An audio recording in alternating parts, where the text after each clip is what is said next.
how to apply gradient to multiple objects in Adobe Illustrator. To show you this, I've prepared the star with these triangles here around it. And now if I select them and I go to the left hand side here where it says gradient, and I click on that, this should appear here, a gradient tab. And for example, I'm going to choose this orange yellow one.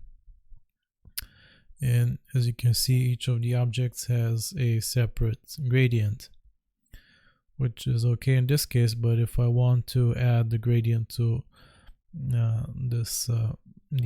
all these objects as a whole, what I can do is I just go back, and as I select them all, I go to object here on the top, and from here I want to scroll down until I see compound path, and then I'm going to click make.